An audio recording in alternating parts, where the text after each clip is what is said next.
জনরব media, জনতার কথা বলে। নমস্কার, জনরব মিডিয়া থেকে শুক্লা গাঙ্গুলি।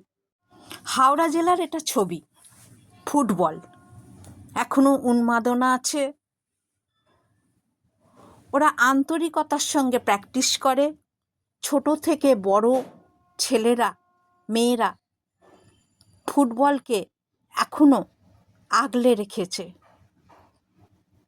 সারা বছরই কোনো না কোনো টুর্নামেন্ট হয়ে থাকে। সুতরাং এক শ্রেণীর মানুষরা যখন বলছে ফুটবলে নাকি এখন আর সেই আদর নেই, ফুটবল নাকি এখন মানুষ বিসর্জন দিয়েছে, তার বিপরীত ছবি কিন্তু আমাদের হাওড়া জেলায় কাশীপুর যুবগোষ্ঠী তাদের অস্তিত্ব শুধু টিকিয়ে রেখেছে না, তারা প্রত্যেক বছর এই খেলাকে বিভিন্ন রাজ্যে পর্যন্ত ছড়িয়ে দিয়েছে। তাহলে ফুটবল কোথায় জনপ্রিয়তা হারিয়েছে? লিগ না খেললেই সেই ফুটবল কি জনপ্রিয়তা হারায়? আজও সাইকেল চালিয়ে যেতে যেতে মানুষ ফুটবল খেলা দেখতে হলে নেমে চলে আসে মাঠের কাছে, দাঁড়িয়ে যায়, ভুলে যায় সে কোন কাজে যাচ্ছে। কাশীপুর যুবগোষ্ঠীকে জনরব মিডিয়ার অনেক অনেক ধন্যবাদ এবং শুভেচ্ছা। কেন কাশীপুর যুবগোষ্ঠীকে নিয়ে খবরের পাতায়? কারণ কলকাতা প্রেস ক্লাবে একটি অনুষ্ঠানে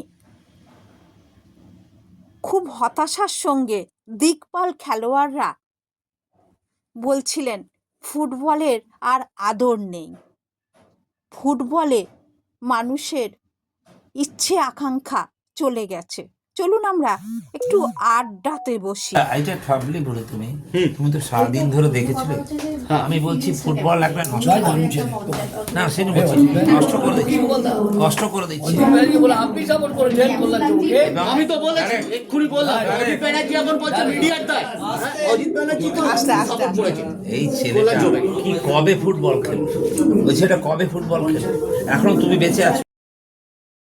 কলকাতা প্রেস ক্লাবে সাংসদ রকম মানে ভাবা যায় না, এবং ফুটবলকে নষ্ট করার চেষ্টা সবসময় চলছে। কেউ বলছে ভালো চলছে, কোথায় কোথায় ভাই? শুধু তাই না, কল্যাণ চোপে তো রিলায়েন্সকে উত্তপ্ত করে ফেললো তারা।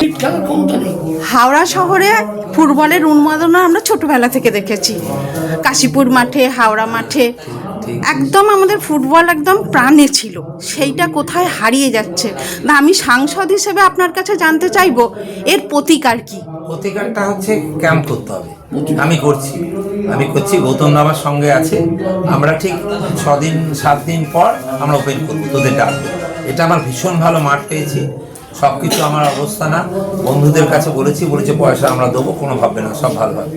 এবং পুরোপুরি ওরা আসছে, এবং সেটা আমরা যেদিন যাব তোদের একটু ইনভাইট করব। ওটা এই পাশের মাঠটা ভালো ছিল না, আশেপাশের মাঠটা ভালো ছিল না। এই মাঠটা গৌতমদা বলো, গৌতমদা সব চিফ, আমি না, কিন্তু গৌতমদা যেরকম করাবে সেরকম ভাবে আমরা ওটা করব। ওটা পিকে ব্যানার্জির নামে করব, পিকে ব্যানার্জি ফুটবল ট্রেনিং সেন্টার, একদম এইভাবে করব। এটা করছি আমি কালকে আপনার কথা, আজকে এসছি তো আমি ওখানে যাব, যে করে দেবো। আর তুই লক্ষ্মীটি তোরা একটু আমার ক্যাপ্টেন একটু আমি বলে দেবো, তারা যেন করে দেয়, আমার দরকার নেই কাউকে। কলকাতা প্রেস ক্লাবে প্রদীপদার 50তম খেলার বর্ষে পা রাখার একটি অনুষ্ঠানে ফুটবল খেলোয়াড়রা এসেছিলেন, সাংসদ এসেছিলেন। সাংসদ যেভাবে কথা দিলেন সংবাদ মাধ্যমকে যে উনি ফুটবলকে আবার সেই স্মরণীয় ফুটবল করে তুলবেন, তার জন্য ক্যাম্প করতে হবে। আমরা আশায় রইলাম, সাংসদের ওপর ভরসা রাখলাম। ফুটবল মানে কিন্তু বাঙালির প্রাণ। আপনারা দেখছেন জনরব মিডিয়া, আবার আসছি।